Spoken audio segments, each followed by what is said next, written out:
What is up, everyone? Welcome to the Optimus Fantasy Football Channel. I am Nate Palvo. It's been months, man. I have missed seeing all of you there in the chat, all of the nice viewers, so please make sure you throw your comments in here.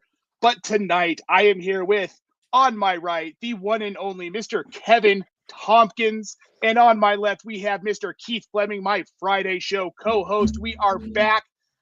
Day one of NFL legal tampering, gentlemen. Teams are allowed to talk.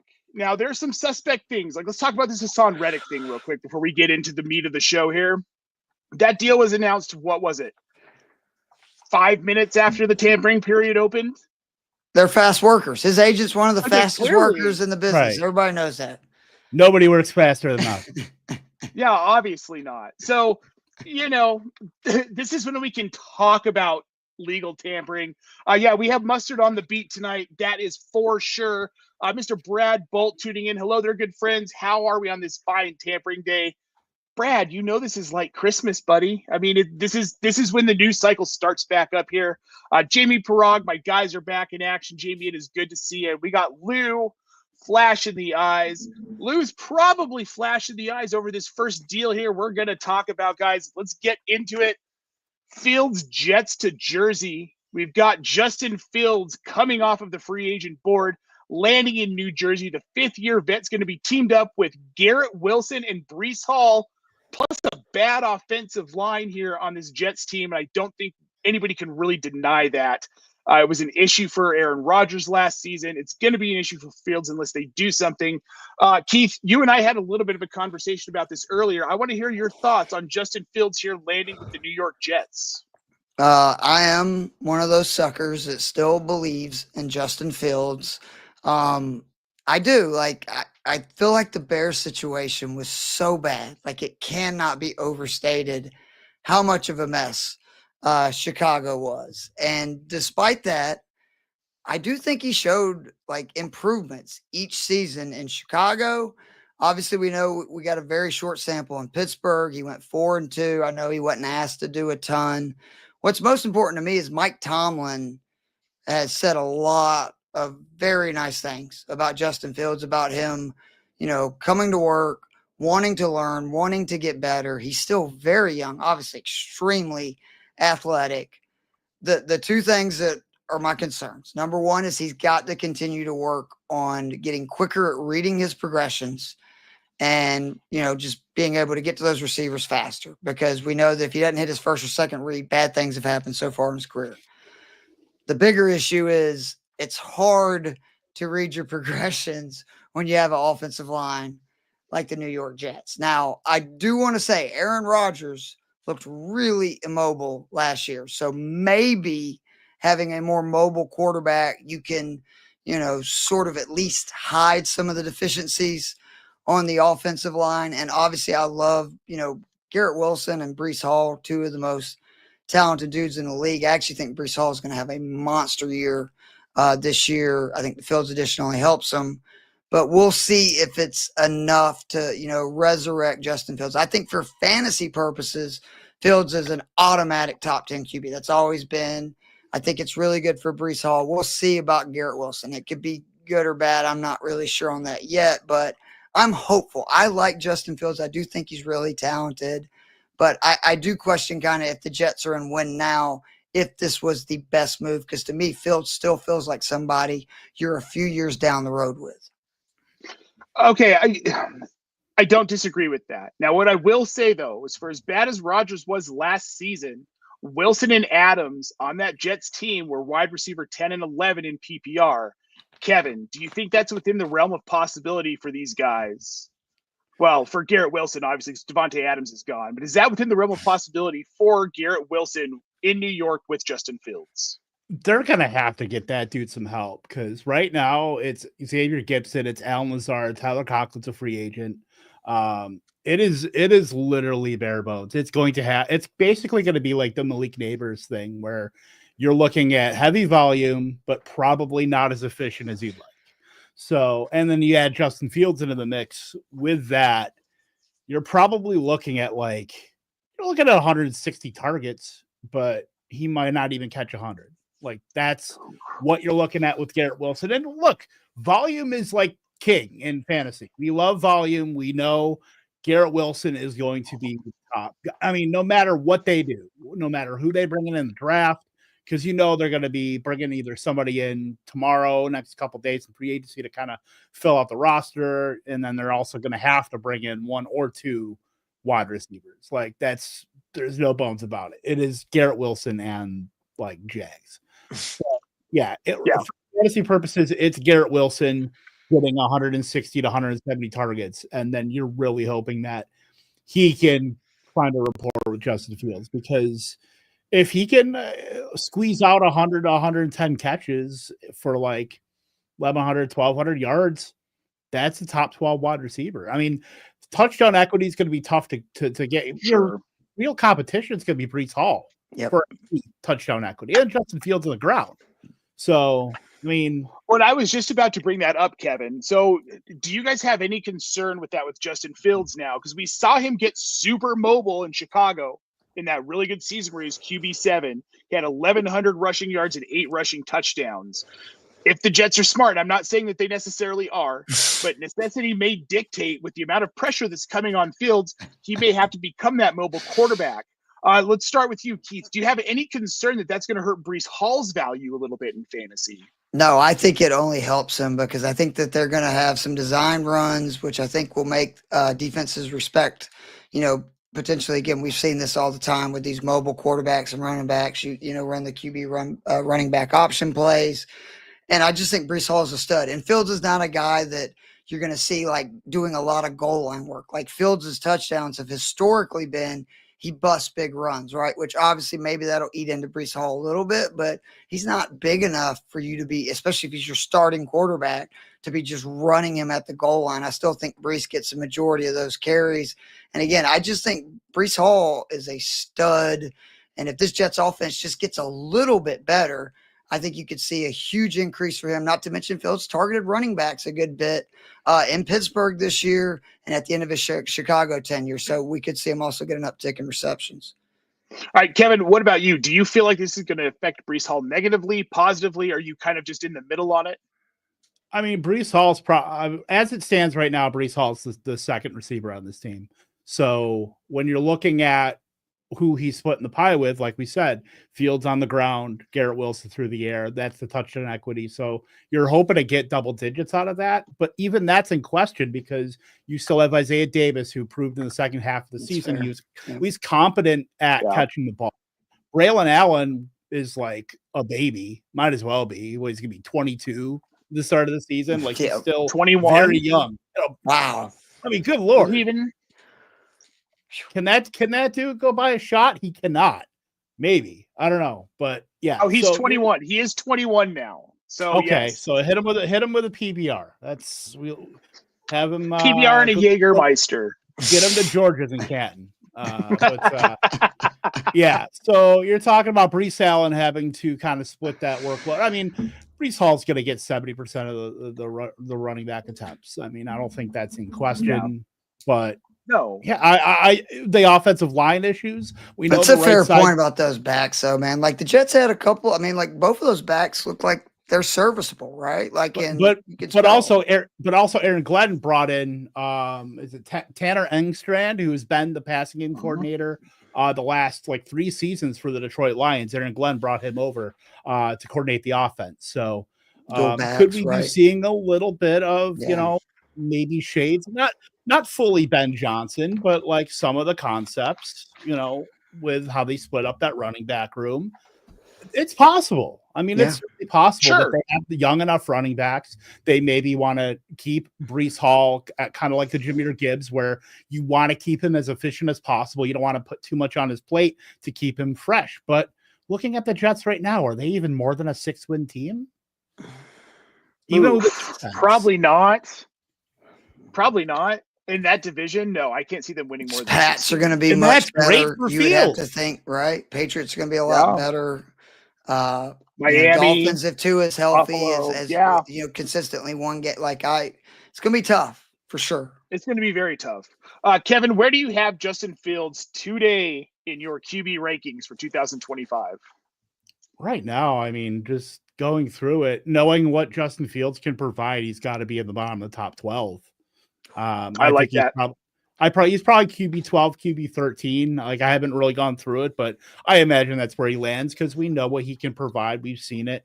You know, that's no trade secret as far as the rushing upside of a quarterback who is likely to be down in games, who's probably going to get some garbage time, who has, at the very least, a top target in Garrett Wilson and a good secondary target in Breece Hall that can do some damage after the catch. So, yeah, but I think he could be like a top 6 if everything breaks out right.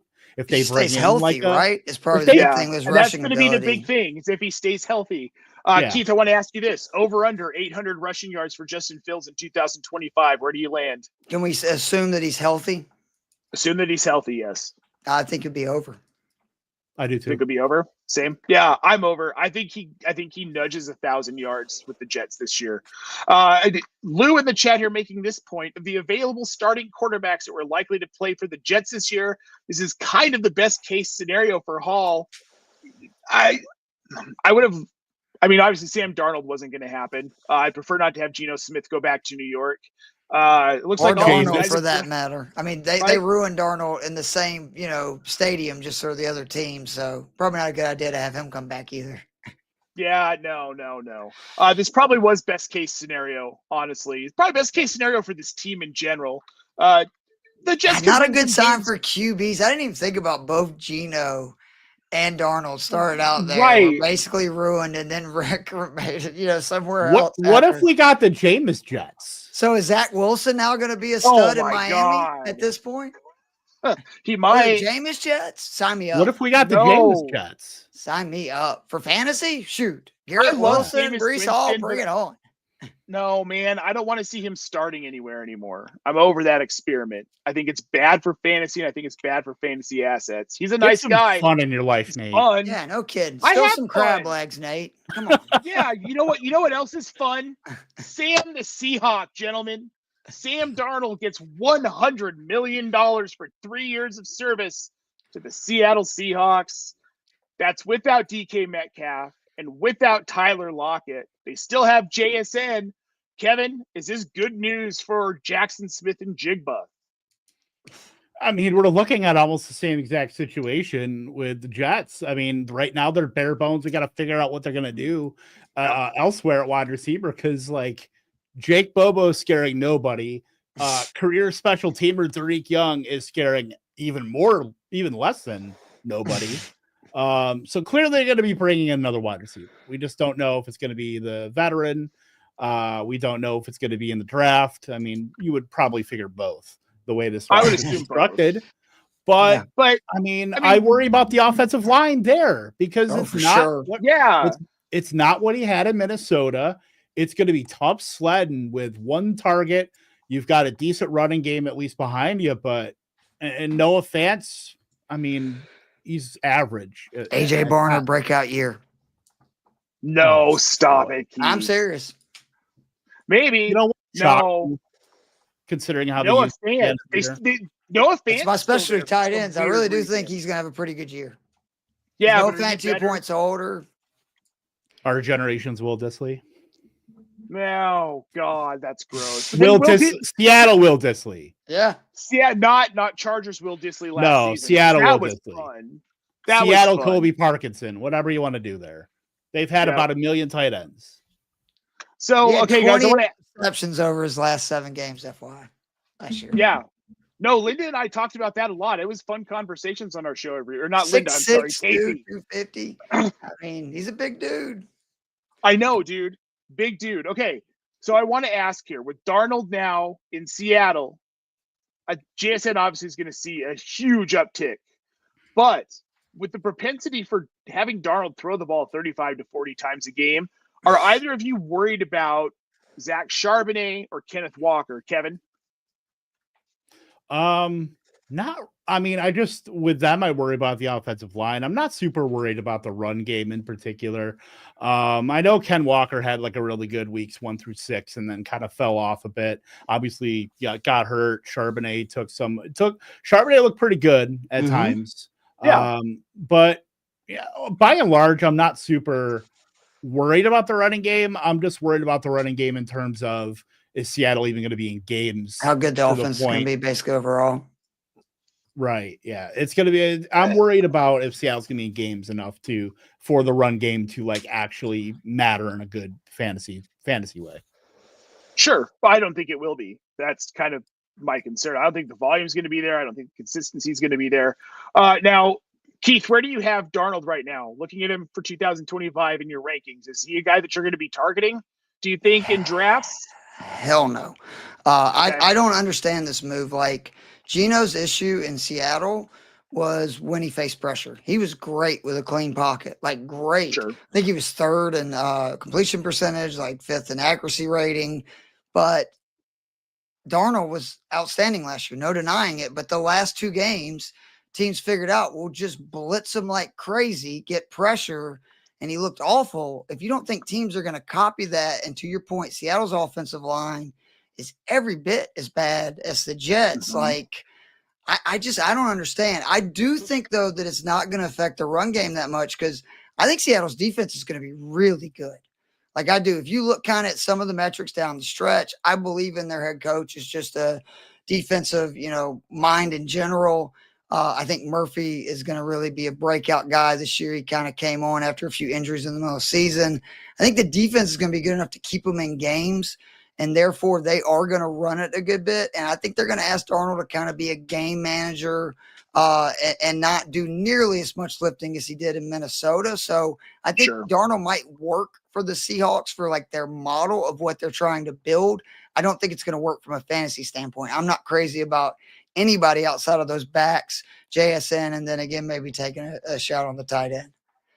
So, I'll take a flyer on Darnold as a QB2, because I think that there are going to be weeks where he's going to finish in the top 10, just because that's who Sam Darnold is. He's going to have those boom weeks.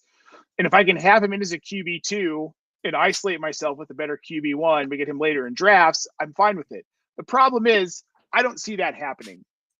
I think people are way too excited about Darnold.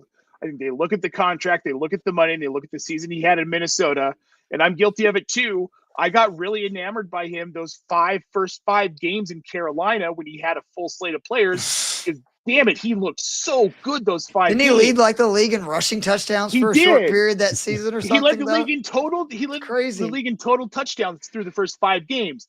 But he also had a healthy DJ Moore, a healthy Hayden Hurst, and a healthy Christian McCaffrey. Yeah. And he was healthy, and then he wasn't healthy the rest of the season. That's never going to happen. What was Seattle doing with Seattle? Can I ask you, what is the deal with Metcalf? Like that was the deal that I don't understand. Why were they in such a hurry to get rid of him?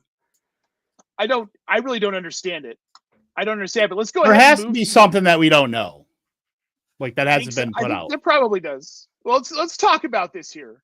Okay. DK Metcalf to the Pittsburgh Steelers. We still don't know who his quarterback's going to be, but gosh darn it, they've got George Pickens for now and Pat Freiermuth in that offense. Najee Harris is gone. Sounds like he's going to be signing with the Chargers.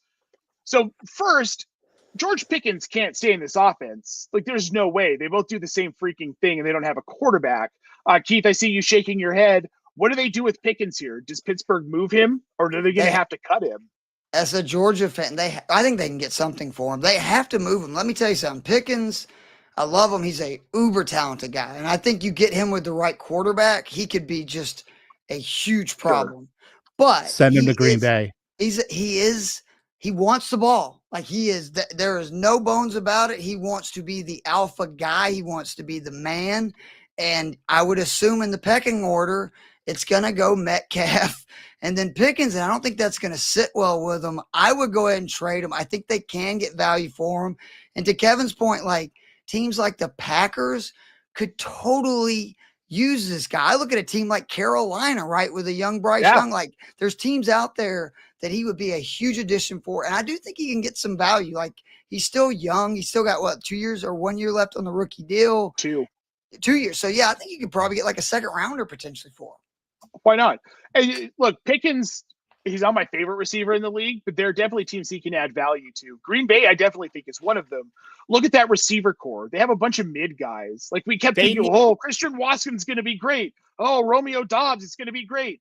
Jaden Reed is streaky and he's gadgety, and he's the best receiver in that room right now, if you ask me. Dontavian Wicks. Sorry. Look, No. People forget Dontavian Wicks led that team in targets last year. Yeah. I'm muting Kevin for a minute here. Dontavian Wicks' love will not be tolerated. He is right, though, that he led them in targets, which is insane. I know. I'm sorry, Kevin. Damn right. The Wicks Hive will not let this slide. But we'll maybe he breaks out, but they've got to do something else. They've got to get another receiver. Pickens is the perfect target dominant wide receiver that he needs, that you can grow with him and Jordan Love, and they can keep Jaden Reed in the slot. Romeo Dobbs can be a 2, or Wicks can be a 2, whatever the case may be. Maybe they trade Dobbs to the Steelers. They need to move Christian Watson. I'm moving Christian Smith Watson. Would cream his shorts to get a guy like Romeo Dobbs. Are you kidding me? That's he would kill to have Van Jefferson 2.0. From Herms in the chat, the Arthur Smith offense, the only passes were deep YOLO balls for the most part. Having 2 of those guys does kind of make sense. They can coexist. Well, that's fair. They tried that with George Pickens and Mike Williams, and clearly that didn't work out. Well, yeah, but Russell Wilson was the quarterback. Man without a home still. Oh, it's going to be great with Aaron Rodgers, right? Let's get back to the DK part of this here. Keith, please explain to me why this makes sense, other than the fact that I'm a Steelers fan. It's like, yeah, DK Metcalf, woohoo. But from like an actual fantasy standpoint, I don't know that I'm excited about this at all. I mean, if you're getting Aaron Rodgers, which that is what the rumors are, it kind of does. He's always had a guy that he always, force feeds the ball to. I think Metcalf would be that guy. That's why, again, I think it's important to get rid of Pickens. I could not imagine Pickens and Rodgers together. That's just asking for trouble. And I don't know, man. Like, I go back and forth on Rodgers. Like, it was a nightmare early for the Jets, and that team was a mess. But I actually thought Rodgers looked okay late in the season for a team like Pittsburgh that we saw win, 10 games with Russell Wilson, not asking him to do too much. I'm assuming you're going to see a lot of Jalen Warren. They're going to probably add another back in this deep, draft class. And with Mike Tomlin, you're going to win 9-10 games no matter what. Maybe, Rodgers can help them finally win a playoff game. I don't know. Bashal Tootin in Pittsburgh. Get him in like the 5th or 6th round. Plug him in with Jalen Warren. Ooh. I don't know. I like Warren it. Have his time in the sunlight, please. He can. Well, Bashal Tootin, dude, 5th, 6th round guy. He's just going to be a nice compliment. Jalen Warren will be the RB1. Until the Steelers sign Alan Lazard, of course. I mean, well. Hey, he's locked in as Jordy Nelson wide receiver too right now. Yeah, as long as it's not Jordy Nelson. No. Jordy Nelson could come off the Kansas farm right now and catch like 80 balls. Jordy Nelson is Jake Paul's next fight. Come on, guys. Get with it. Let's move on here. We're going to go to Chris Godwin. Stays in the Bay today. Hooray. Not for a Falcons fan like me, damn it. But, okay, hooray. Hooray. Hey, I just wanted to keep the rhyme going here. Signs a 3-year, $66 million extension. $44 million of that is guaranteed. Not necessarily a surprise he stays in Tampa, but man, that's a massive contract. Kevin, what do you make of this going forward with Godwin? I mean, he's got to be a huge part of this offense. Are you worried about Mike Evans maybe taking a dip? Not worried. I think it's still status quo, and then you add taxes, 1,000 yards and 10 touchdowns. Pretty much. And look, they put him back in the slot where, Liam Cohen put him back in the slot, and that's where he thrives. That's where he thrived for the first few years of his career. And remember that the tragedy that they put him out wide in 2023. Good year, not a great year. Mike Evans, caught about 1,000 touchdowns, and then Chris Godwin was on pace to just shatter like career highs, and then he got hurt. That was dislocated ankle, I believe it was. But he went from a 37% slot rate in 2023 back up to 62%. So that's what you want to see. He was on pace for a career high yards per out run, 2.36. I think he's status quo. He's still 29. Mike Evans, Chris Godwin. Now you have an added security where we didn't have a lot of security with his Trey Palmers and Sterling Shepherds. Sure. Now you have Jalen McMillan, who is like a clear stud, can still break out. I know that's the thing that people worry about is, we were all primed for the Jalen McMillan, breakout, and now we're not really getting it. But I still think it's good for the offense, and it's still Baker Mayfield. I don't think there's anything, wrong with. I'm glad Chris Godwin. We don't have to really, parse him going to random, him go to Carolina or him going to like Houston or Washington. Yep. No, we don't have to. We know what Chris Godwin in Tampa is like in this offense. Same offense, right? We just don't have Liam Cole, but still, everything's great. So Lou Brunson in the chat wants to know. Baker Mayfield, top 5 QB redux. I mean, if Godwin's healthy all year, top 7 for sure. With how much he ran last year, a full season of Bucky. Yeah, like full season of Bucky. This offense is going to be really good. I think, like really good. I would, if you're giving me an over/under on Baker Mayfield as QB6, I'll take the over. I'll take him as inside that top 5. I think this offense is good enough, and I think he's good enough. I have him in my top 10 in Dynasty, so suck it, haters. Good boy. He's just the talent's there. Let's move on here. Speaking of Aaron Rodgers and Alan Lazard and all of this Green Bay Packers stuff, DaVante Adams lands with the Los Angeles Rams 2-year deal, pairing him up with Puka Nacua and Matthew Stafford. Begs the question, you already had a DaVante Adams at home. Why don't you just keep him instead of trading him? Kevin? Look, anytime you can say you're going to get rid of Cooper Kupp and then you go for the older wide receiver, I think you got to go ahead and do it. But look, I mean, knowing what the Rams do, and this is me and Keith have talked about this ad nauseum this past calendar year, condensed offenses. The Rams are like one of the most condensed offenses in the National Football League. They brought Tutu Atwell back. That's perfectly fine. We know it's going to be Puka Nacua and DaVante Adams. Both are going to get a 90% route share. Both are going to get a 90% or higher snap share. There's at least 120 targets there for DaVante Adams, if not more. Even with Puka Nacua, obviously a dominant target earner, we know Stafford is going to be back as well. I think DaVante Adams is still has a lot of tread on the tires still. I know he's going to be 33 at the end of this upcoming season, but still, he didn't really like drop off that much when you're looking at just his rate stats. Like he's still been fine as far as I'm pulling it up right now. He still pulled a 2.04 yards per route run. And Stafford's got a lot stronger arm than Rodgers. Like they'll be able to do more down the field stuff, I believe, with Stafford than they were with Rodgers last year. Not to mention McVay is one of those coaches that is brilliant at scheming guys open. Like I'm giddy about this. I hate it for Puka because I predicted if they did not get a number 2. Well, I just meant that if they did not get a number 2 receiver, I said Puka would have the greatest fantasy season of all time by a wide receiver. And this is going to obviously eat in a little bit too. He's still going to have a monster year. I just mean he's not going to be getting like 15, 20 targets a game.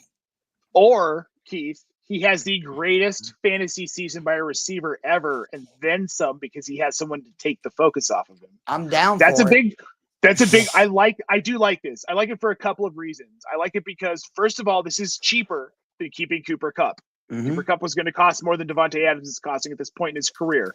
You get a veteran receiver like that to teach Puka the ropes. He's learned from Cooper. You get a different voice in there. And I think just that leadership in the locker room. And this is getting to be an older team, and it's going to be a pass-heavy team. And you need another guy that you think consistently can get 100-plus targets. DaVante Adams was wide receiver 11 last year in that crappy offense in New York. Wide receiver 11. Garrett Wilson was wide receiver 10. So clearly some things went right, at least in the passing game there. DaVante Adams still has it. He could be a top 12. He could be a wide receiver 1 this season. And with the Rams and the way that they throw the ball and just the way that this offense works, I mean, watch DaVante Adams have a top 5 season to kind of like round things out for his career and just, make us all say he's inhuman. It's the Taco Bell. He is inhuman. 7 straight seasons of 25% targets per outrun. Yep. Is it Super Bowl or bust for the Rams? It feels like, right? With this is the last gasp as far as this is the all right. This is our last like, and I think they got a legit chance. I mean, you look at all the stuff happened last year, and they were the one team that looked like they could legit beat the Eagles in the playoffs. Yeah, it looks like Jamie agrees with us in the chat. He says Adams isn't going to affect Puka. I really do believe that if anything, it helps him because defenses now have 2 marquee receivers to focus on. If I you're just mean getting from rid a of Cup target standpoint purely, like the let total Adams targets. Puka some his footwork stuff, like that'll make Puka unstoppable. Yeah, right. Pretty So this is. unstoppable I now. just think this is good all around for the Rams. Jamie wants to know if we're selling Kyron now. Keith, you selling off Kyron? I didn't sell him last year, panicking before the season started. I'm not going to do it this year. Very condensed offense. He was still very good. They trusted him. I think he gets at least one more year as their bell cow, and that is a huge deal. And the Rams offense, as me and Kev again have hammered home, the number one running back and the top 2 receivers are on the field all the freaking time for this team. Eat up all the carries, all the routes, all the receptions. Yeah. I'm not worried about Kai. I'm not worried. We all tried to write his obituary last year. Clearly that was not, fruitful advice there. I mean, Blake Corum will still kind of hang around, but we know Kyron is where the money is made. And once McVay has a trust factor with like these running backs. I know this is like, you can't put that on a spreadsheet. You can't, whatever. I mean, if I could, I would. I'm going to try. I want a t-shirt that says you can't put that on a spreadsheet. Out, Kevin. We might have to figure that out. But yeah, I mean, going back to like Darrell Henderson and, he's had all these running backs. I mean, he trusted CJ Anderson in the playoffs for God's sake. So, yeah. Oh my God. I forgot about that. The CJ Anderson playoff, extravaganza. That was fun. I could never forget that. Not ever. That won me a playoff league. So Sony Michel, yeah. Oh, dude. Just real quick aside here, Keith, because I know you're into metal. But if you're into metal out there, listeners, there's a band called Tony Danza Tap Dance Extravaganza. Go check them out. They're about to come out with a new album. Some of the most crazy math metal you'll ever listen to. They're really talented. And with that, we're going to move on to something less exciting. Hollywood reboot in Kansas City. Speedy wide receiver who is wildly inconsistent. Stays in Kansas City amid the Xavier-worthy legal issues. I don't really care about this for fantasy whatsoever at all. It's like Mecole Hardman to me. It's like, oh, woo. Someone signed somewhere. Whoop-de-freaking-do. Keith, am I wrong? No, I do want to just ask, though, what is in the water in Kansas City? I mean, whether they're drafting somebody like Tyreek Hill, right, who punched his pregnant girlfriend. We need to always remember that. To, what's happened with 2 unbelievably talented wide receivers that I have everywhere in Dynasty. Thank you guys so much, and Rashee Rice and Xavier Worthy. I just hope them being the Chiefs, they don't get in much trouble. I do think that Hollywood Brown could have value if obviously one of those 2 guys ends up missing significant time, or both of them. But otherwise, no, it's not like I'm jumping even. And I mean, let's be honest, Mahomes, after last year's regular season, I got to see it from the Chiefs offense before I'm going to get, too excited with all these issues. Well, I think if anything, if we're missing Worthy and Rashee Rice misses any time, if anything, that's Travis Kelce's volume to pick up because he's pissed off about how he ended his season. So he's coming back for his final season. He's going to retire after this year. He said it on his podcast. He's got a bad taste in his mouth about how the season went.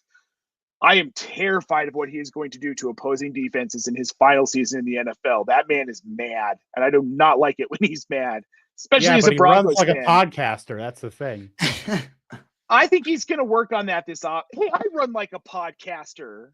Well, you probably run faster than Kelce right now. Did you see that guy in the playoffs? Like, oh my God, you run like a podcaster. I want to see him run a short shuttle. I think he fixes some of those conditioning issues, though. But I mean, a lot of things have to break right for me to care about this Hollywood signing and him staying in Kansas City or really being anywhere. He's too inconsistent. Yep. You want to hear something sick, though? Let's hear it. All right. So if for whatever reason, Xavier Worthy gets suspended, as constructed right now with the Chiefs, maybe Rashee Rice isn't, super healthy, and maybe he's not ready to go in week 1. You know who's outside wide receiver next to Hollywood Brown? Justin Fucking Watson. Sky Moore. Oh.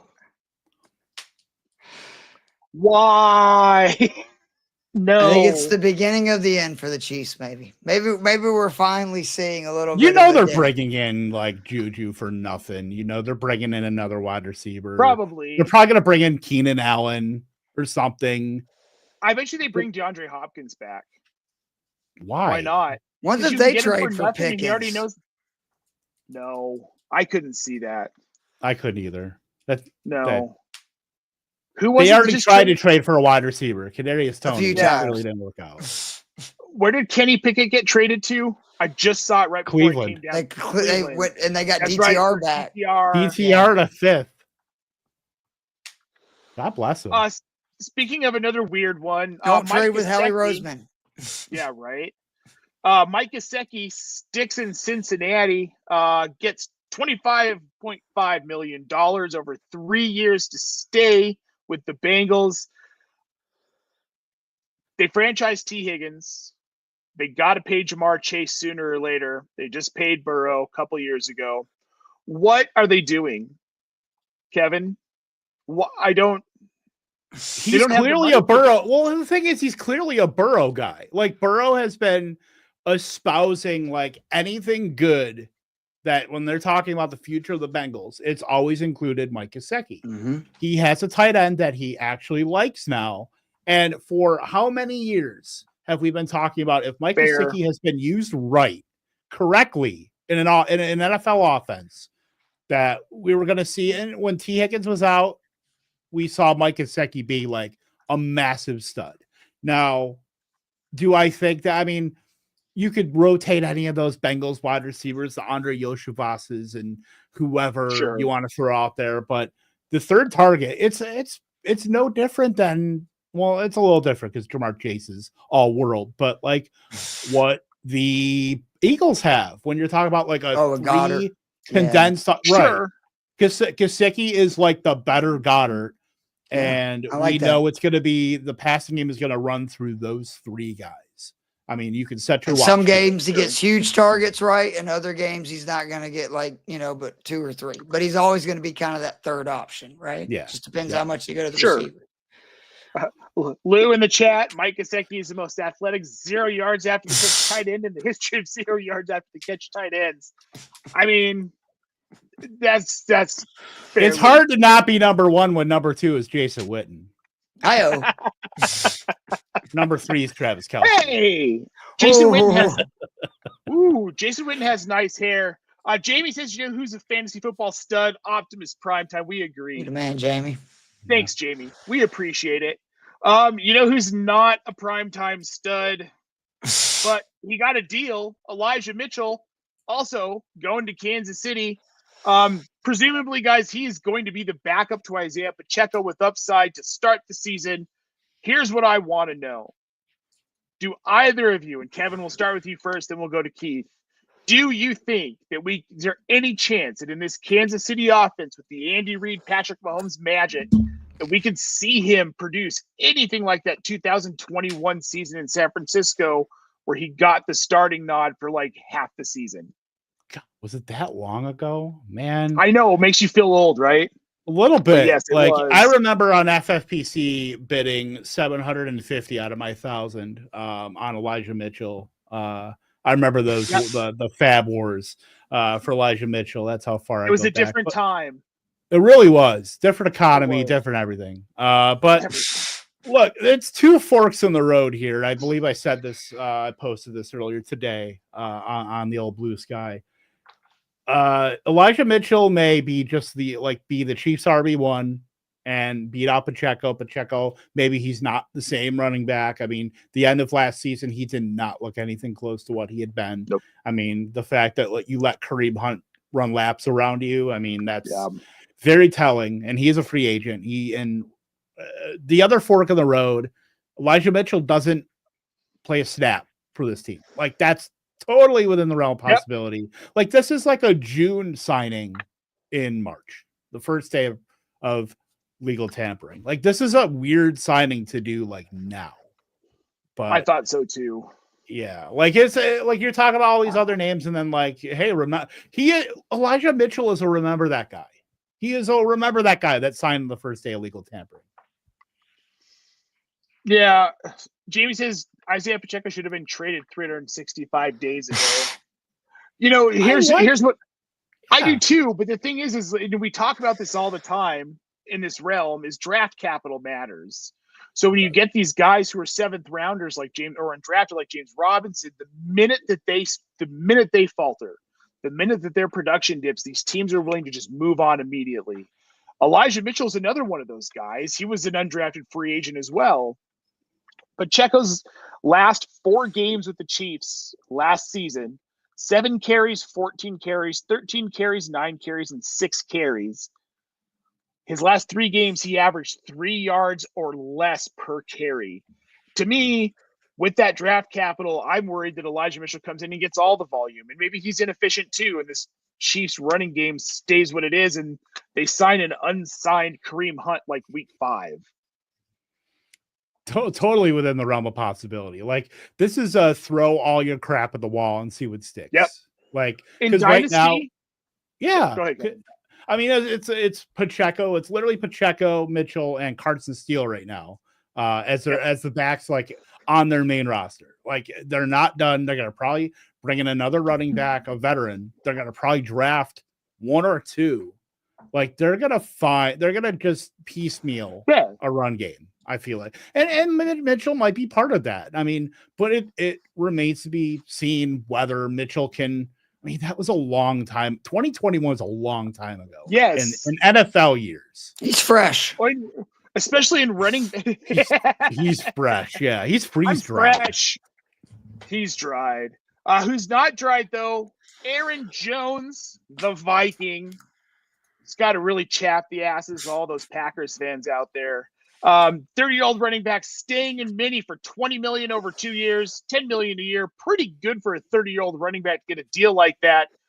At first, when I saw this, it's like, well, why would you keep this old dude around? Like, he's 30 years old. Like, what's the point? Went back, looked at his stats. He was RB14 in PPR last year. He had a career high in rushing yards and receiving yards with Minnesota last season. Now, we're not going to have Sam Darnold. Likely, we're looking at J.J. McCarthy as the starter.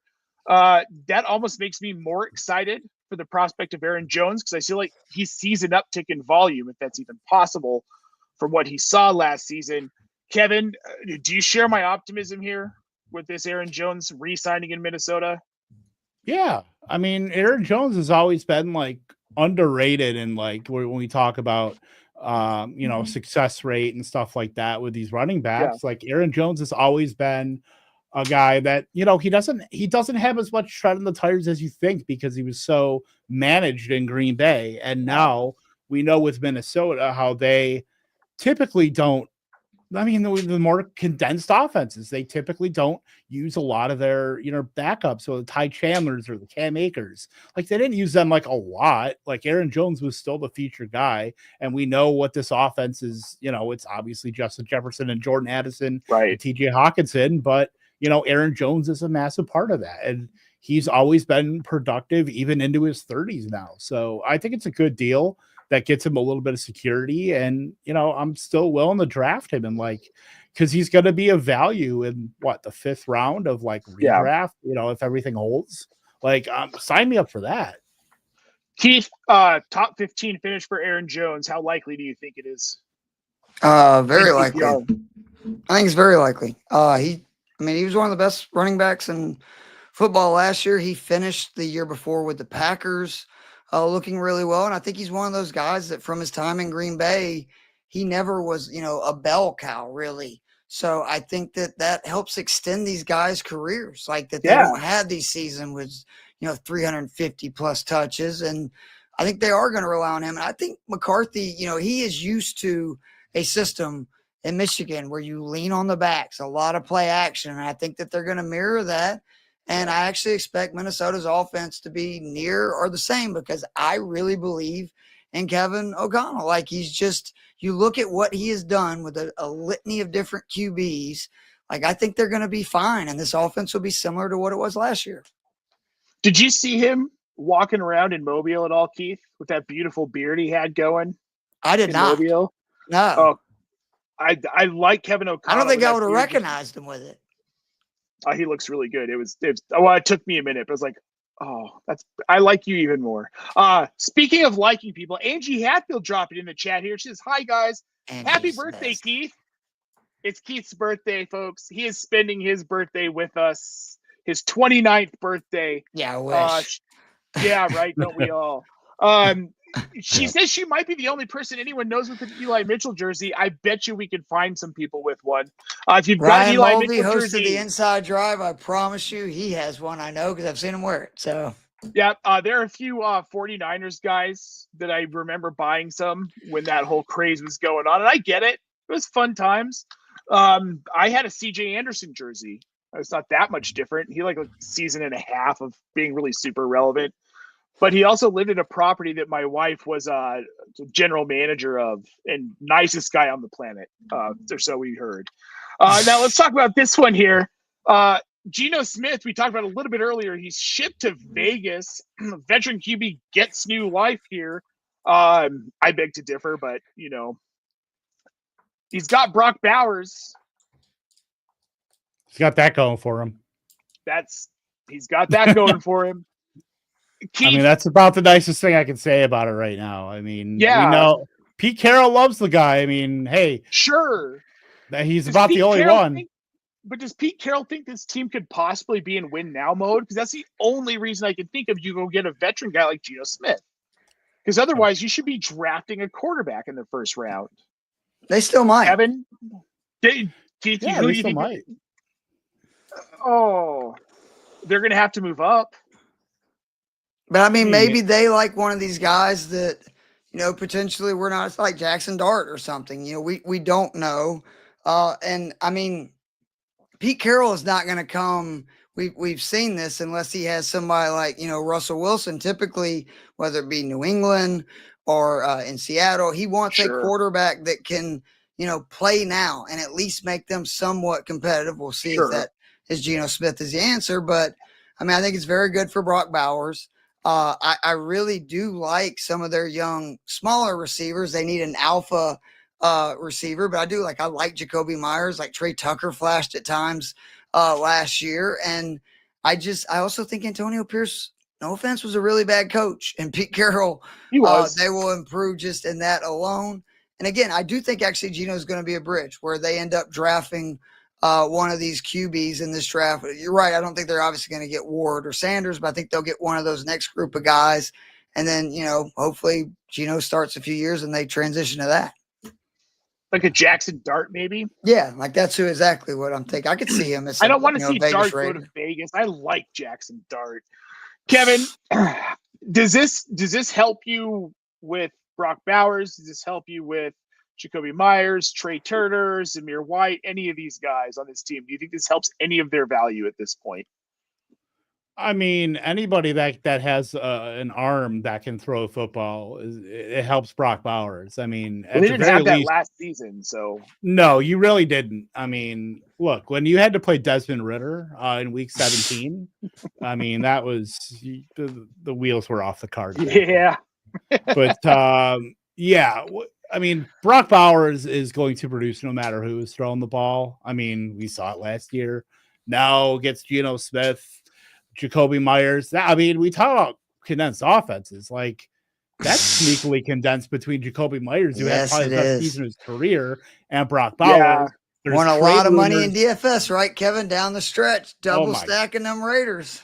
And there's trade rumors going around about Michael Mayer being shipped out. Also, so that could also help them maybe find a way to get another wide receiver in the room from the draft. Because trust me, they need it. That's Trey Tucker, Jacoby Myers, and like Ramel Keaton. Like, could that be a Pickens landing spot? It could be, but that seems like a total Randy Moss. Like when the Vikings shipped him off to Randy Moss to shut him up. Yeah, I know what you mean. Yep. It's like, he's really talented. We know you're not going to do anything with him, so here, take him. Yeah, send him to Vegas. I'm sure nothing bad will happen there. Wow. All right. Well, we're going to move on to this one here. Some mid-wide receivers get paid. DeAndre Brown goes to Jacksonville. Joshua, depending on the day, Palmer to Buffalo. Palmer, the more impressive of these two signings. He gets 3 years, $36 million. DeAndre Brown gets 1 year, $10 million. And then on top of that, some other late ones. Darius Slayton matching that contract, 3 year, $36 million. Mac Hollins gets 10.4 from Vrabel's. Pats, exciting. Perfect Patriots wide receiver. He Absolutely. really is. Especially with Vrabel. Now, this is one I want to really briefly, we can talk about this one here. Javonte Williams to Dallas on a 1 year, $3.5 million deal. Does anything signal more that a dude's career is over than going to the Dallas Cowboys on a 1 year, $3.5 million deal? Just don't be eating the Rico Dowdle's carries, okay? You son of a bitch. Zeke? No. You basically just called him Zeke. I may have. I mean, in fairness, who was it that they signed last year that was at the end of his rope? Dalvin Cook. Dalvin Cook. Like, there has been others. Guys, Javonte Williams hasn't even been in the league that long. No, but the knee injuries and stuff, like, he just never has looked like the guy he did in college to me since that first year injury. Like, he had that good start, that right when his rookie year, then he blew out his knee. Yep. And to me, he's never looked like the guy that he did before. Like, he was so explosive. He just doesn't look explosive anymore. And when you're an undersized back and you're not explosive, that's a bad combination. I was at that game. Sorry. Yeah. No, go ahead. I'm just gonna say, with that crop of that tier of J.K. Dobbins and Javonte Williams all hitting knee injuries and stuff like that, and Achilles, obviously, that's why all those older running backs like the Joe Mixons and all those guys, because there's no replacement. We're all looking for the younger running backs, and that tier, from 2022, 2023, those running backs never really materialized. The Elijah Mitchells, right? All those Niners backs they took that year. Oh, so many of those guys. Trey Sermon. Yeah. Yep, Trey Sermon. I fell for that one hard. Yeah. I am glad to report I did not fall for the Trey Sermon BS. Oh, I did. I was not. I didn't fall for Kenny. Everyone was so excited about Kenny Gainwell. I didn't fall for that one either. I fell for the Tyrion Davis price, though. I'm not proud of it. I did. I totally, as a 0RB guy, I 100% did.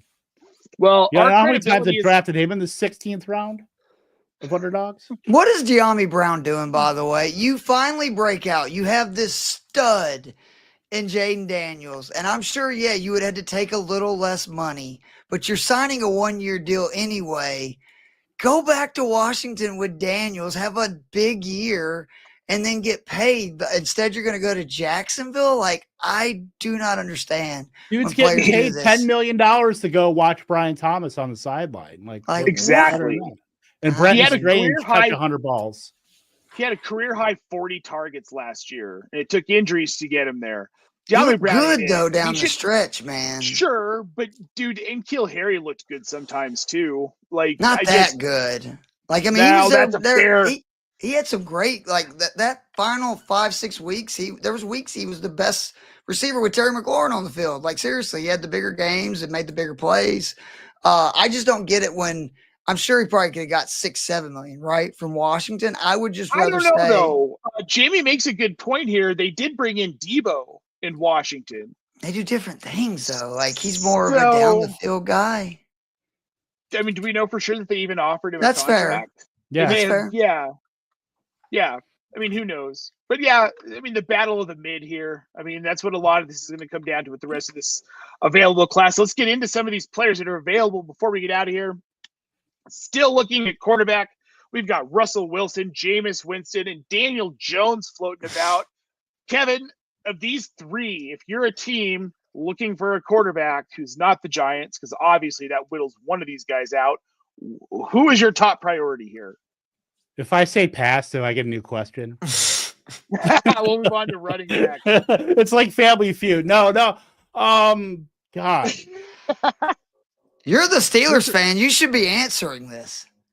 I'm a Steelers. What? I'm talking about Nate. Aren't you a Steelers fan?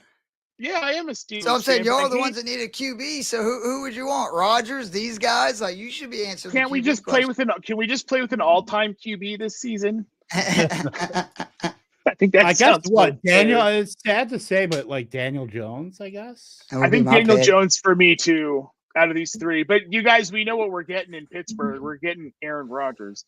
All right, let's move on to the available running backs. Javonte Williams, you can strike off that list, but we've still got Najee also Yeah. Is that deal done?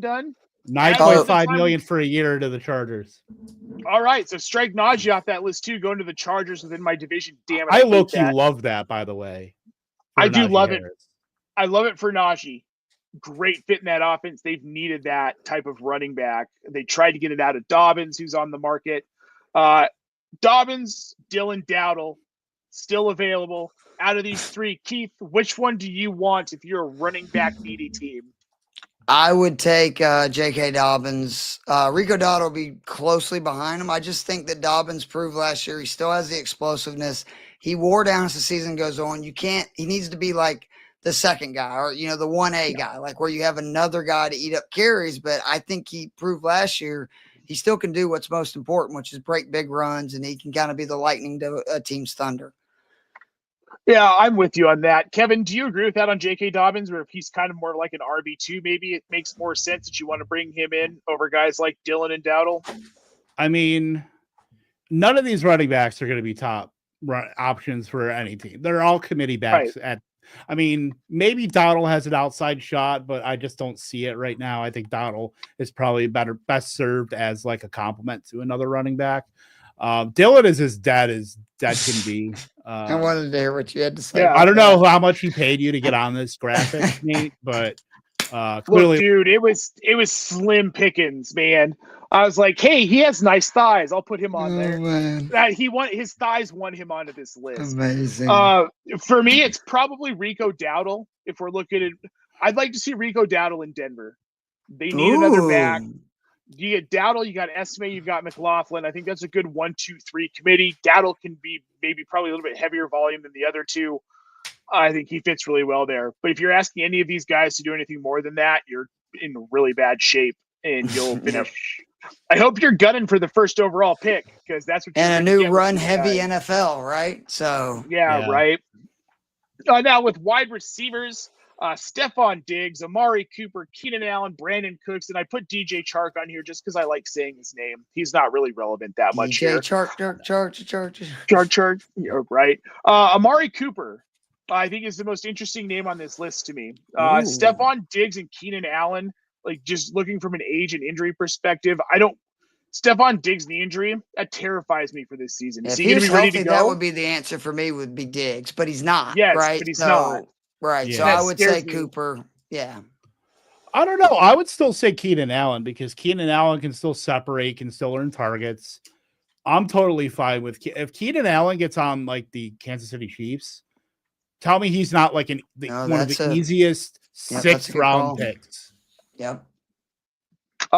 Keith, Keenan Allen or Amari Cooper with the Chiefs? Who would you rather see there? Keenan Allen, but just because they don't really do that anymore, the explosive stuff. And that's what that's why I was so shocked with Buffalo was it seemed like a match made in heaven. And they did it like twice, I think, in the 9 games he was there. And then other than that, they just, that didn't seem like what they wanted. But Amari is still elite at, beating man to man, getting open down the field. You have to be on a team that has a quarterback and an offensive line and, is willing to push the ball down the field in a league that is less and less, willing to take chances and, try to push it down in big chunks. So now with Stefon Diggs, guys, I got to ask this. Does he even play this season? I think he does. I mean, Tank Dell is likely not playing, but Stefon Diggs, should certainly. I mean, I'm not sure where he's at as far as his recuperation, but he probably plays 11, 12 games. You think so? Okay. Do we care about the Christian Kirk trade to Houston? Anybody? Nobody I do. Really? Yeah, I think Kirk's good, and I think Stroud's, a stud who had a bad offensive game plan in year 2. I think the Texans are going to fix a lot of that, and people are going to be reminded this dude is really good. Kirk is really good. Like he's always been pretty efficient. Yeah, Yep. he's always been pretty efficient at target earning. Like, I'm totally fine with it because Houston behind, Dalton Schultz and Nico Collins, they've really needed vacuum. Yep. I mean, John Mechie, Xavier Hutchinson, all these other guys that probably are just Jags. They haven't had anybody that they've tried all of those guys and it hasn't worked out. At least they have someone that's like a professional wide receiver. I mean, it doesn't help you trade your left tackle away. That was interesting. Yeah, with all the offensive line issue, I didn't understand that, but maybe they have a plan. Who knows? Yeah. I had read there were some locker room things with Tunsil. Maybe that was kind of why. This is not the first time, right? Like, I think he's had some issues elsewhere. Locker. Yeah. Yeah, and bad O-line equals garbage time for these receivers. That's fair, Herbs. I love they count just as much as during the beginning of the game. Yep. All right, well, let's move on to the next grouping here. This is the least exciting, tight ends. Oh, this is my favorite. I love tight ends. This fun one. Well, I do too. I don't love this list because this is literally everybody. Juwan Johnson, Tyler Conklin, Evan Ingram, who visited with the Broncos today, and Gerald Everett.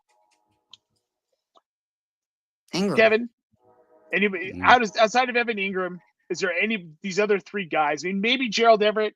He somehow finds a way to be like relevant for like 3 or 4 weeks during the season. If you can pick him out. Well, that was only because he followed Shane Waldron like he was, Yeah, fair point. Shane Waldron played that dude in week 1 over Cole Kmet. Like that was insane. 66% of the routes. Yeah, and we were all like, insane. Well, wasn't it like, what did you tell me? It was like he was under 1 yard per route run or something insane, like for the time that he was out there. I mean, it makes sense. I remember we were making fun of it. Gerald Everett sucks. Conklin is somebody also to me that like he has been good when giving opportunities and volume. Now, whether that's just because he's been on bad teams, right? And they're down and it's kind of garbage. I don't know. But I mean, he does have some really good numbers. Like we were looking at last year among tight ends, like whether it be yards per route run, yards per reception, explosive plays, etc. Sure. Yeah. I think he's a guy that's just been on some weird squads, Jets and then Minnesota, who's behind other tight ends. And then the Jets have just been putrid. But with the Jets and then his last season in Minnesota, tight end 16, tight end 16, then tight end 18 and tight end 18. Depending on where he lands, he's only 29, which is relatively young for tight end. Maybe if he lands somewhere exciting, if Denver's looking for a tight end and they don't get Ingram and they bring in Tyler Conklin, I don't hate that in the Sean Payton system at all. Tyler Conklin is earmarked for 55 targets and 40 catches in Indianapolis, splitting with 4 other guys. All right. I hate that. Would you like Ingram in Denver? I mean, do you think that would be a huge move for Bo Nix and kind of the Denver offense in year 2? I wouldn't mind it. I wouldn't say huge. I would like it. I wouldn't say. But they just play too many guys. They play way too many guys. That is fair. Well, like they have some fetish for Nate Adkins and Adam Troutman and Jacob Kroll or Lucas Kroll. Those guys aren't going to work forever. Yeah, I think they let Kroll go. They're holding on to Troutman, I believe. I think they did. Evan Ingram, though, those guys are all going to cycle through that bookend tight end role. Evan Ingram's going to play slot, and he's going to share some time with Marvin Mims. So you're saying he's just like a pass catcher almost rather than a tight end. I like that. Yeah, they'll bring him in. If Peyton brings him in, he brings him in as a pass catcher, so Sean Payton knows what he is. Oh, yeah, we've seen that, right? Yeah, we need to get another guy. Okay, here's Evan Ingram. Good luck with that. Look, it's better than Greg Dulcich. No. I would go to the grave saying Greg Dulcich could have been the Joker. Where is he now? Giants? Giants. Right? Yeah. Giants. Yeah. Oh, man. Well, on that note, folks, Kevin, Keith, I want to say thank you guys so much for joining me tonight to break down this just absolutely wild day. Last really like 3 days of legal tampering plus trades. It's nice to be back on camera. Guys, if you are watching, please make sure you find us on Blue Sky because Twitter is deader than dead. Forget about that crap-ass place. At Optimus Fantasy, you'll know the rest once you get there. There's a different website ending on it. On Facebook, Optimus Fantasy Football. You can find us on the web at optimusfantasy.com. Kevin, any last words for our wonderful viewers here tonight? just pray for Keenan Allen to go to the Kansas City Chiefs, because that might be the best landing spot of any player currently available. Like, if that happens, I will be incredibly happy. That's all I got. Yep. Keith, anything from you, buddy? Can I plug my golf show real quickly tomorrow night? Yeah, please do it. Awesome. If you, like me, are a golf nerd, the Players Championship is this week, one of the biggest events of the year, TPC Sawgrass. Every week for Fantasy Six Pack, I do a show on Tuesday nights with the great Ryan Mulvey of ESPN's Inside Drive in Panama City. And we cover the golf tournament, talk about the venue, talk about our favorite DFS plays, bets. And then at the end of the show, we have been adding to a list of the worst habits of golfers you play with, or, you know, a what not to do on the golf course. We're actually thinking about writing a book after we get done with this, kind of a what not to do on the golf course. And then every week on Fantasy Six Pack, I write a preview article, and more importantly, a DFS cheat sheet and a betting cheat sheet that literally you open it. It's just the plays with some quick notes. You can read it in 2 minutes. If you want to copy some of the plays, you're welcome to. If you want more in depth, check out the show or the preview article. I love it, man. Golf. Keith and I are teaming up for the Fantasy Football Expo golf tournament this year with the one and only Nate Markham and Kelly Singh. We're going to win that damn tournament. I haven't played in 8 years, but I'm busting my clubs back out. We're coming for it. We want the trophy. Here's Whatever the it thing. is, we want it. Whatever it is. And now, while I haven't played in 8 years, my last round I shot in 82. So I know how to play the sticks. We're coming for it. We're coming for it. Everybody, again, thank you so much for tuning in. Make sure go find Kevin Tompkins on Blue Sky. Go find Keith on Blue Sky. Yeah, I'm new to it. Come Come find me. Yeah, it's an awesome platform. Twitter broke in the middle of a news cycle today. You can't trust that shit anymore. Just come on over to Blue Sky. We've got you. Everybody fun's there. Like this video. Make sure you subscribe to Optimus Fantasy. We're going to be here way more often through the rest of this offseason. We've got a lot to talk about as these news cycles unfold. We're just getting started, folks. For Kevin Tompkins, for Keith Fleming, I am Nate Palva, and we're going to see you guys soon.